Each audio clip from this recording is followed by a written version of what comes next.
आज दशहरे की समाप्ति के बाद NH 305 की हम हालत देख रहे हैं, बेहद ही ख़राब है। मेरी आज सभी अधिकारियों से बात हुई है और मैंने चेतावनी दी है कि NH के अगर यही हाल रहे और यही गति इनके काम की रही तो बंजार विधानसभा के अंदर हम बंजार में बहुत बड़ा आंदोलन करेंगे।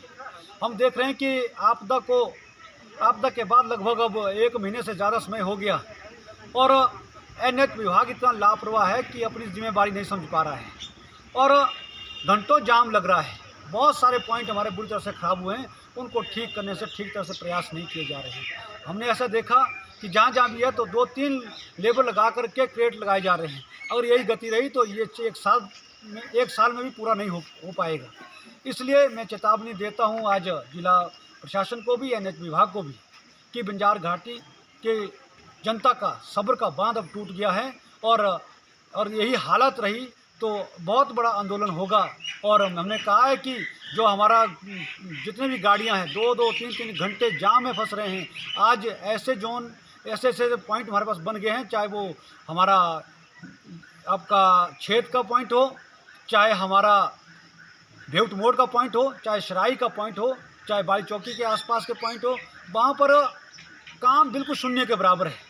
जबकि अधिकारियों को चाहिए था कि ऐसी आपदा के दौर में इसके बाद NH के अंदर बार फुटिंग पे काम हो, और हम देख रहे हैं कि उसके बावजूद भी पिछले कल भी घंटों जाम लगा, आज दिन भर भी लगातार जाम लग रहा है और प्रशासन इस बात से बेखबर है।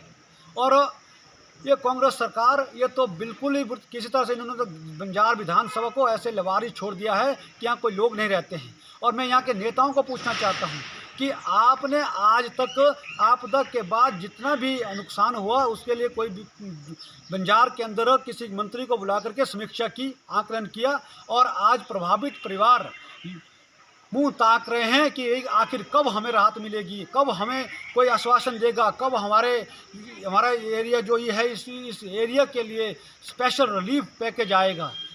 उम्मीद कर रहे हैं, लेकिन आज तक सरकार ने स्पेशल रिलीफ पैकेज घोषित नहीं किया। यानी कि राम भरोसे जनता को छोड़ दिया गया है, किसी तरह की चिंता नहीं है। एक यहाँ पर ऐसा नालायक SDM बैठा हुआ है जिसने आपदा के दौरान छुट्टी लेकर घर बैठ गया और जिनको किसी तरह की कोई परवाह नहीं है जनता की। और मैं ये कहना चाहूँगा कि ऐसे माहौल में जहाँ बंजार लगातार जाम से जूझ रहा है, जहाँ बहुत सारे घर टूट गए हैं, तो उसकी छुट्टियाँ कैसे सेंक्शन हुई? और प्रशासन बिल्कुल बेखबर है। बहुत सारे अधिकारी बंजार के ड्यूटी उनकी बंजार थी, लेकिन दशहरे के अंदर घूमते हुए पाए गए, दशहरे के एंजॉय कर रहे थे और उनकी हाजिरियाँ ऑफिसों में लग रही थी।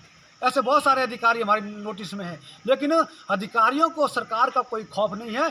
कांग्रेस के जो सरकार में यहाँ पर जनप्रतिनिधि बने हुए, सरकार में जिनकी सहभागिता है या कांग्रेस के पदाधिकारी हैं, वो मज़े में है, उनको परवाह नहीं है जनता की। और ना ही आज तक अगर चिंता होती तो यहाँ के कांग्रेस नेताओं से मैं पूछना चाहता हूँ कि अगर आपको चिंता होती, आप 4 महीने के अंदर, 4 महीने से ज़्यादा समय अब होने वाला है, 4 महीने के अंदर एक मंत्री तो लाते बंजार में, यहाँ पर अफसरों के साथ, लोगों के साथ स्कूली बातचीत तो करते कि भाई कितना नुकसान हुआ, उसकी समीक्षा करते, उसकी भरपाई कैसे करेंगे, उस नाते लोगों को आश्वासन देते, उस तरह लोगों के इस दुख के अंदर खड़े होते। लेकिन कहीं भी कोई नज़र नहीं आ रहा है। इसलिए मैं कहना चाहूँगा कि आज जितनी भी सड़कें हमारी बंद पड़ी हुई है, NH 305 की दुर्दशा है, इसको लेकर के बंजार की जनता के साथ मिल करके बहुत बड़ा आंदोलन बंजार के अंदर किया जाएगा।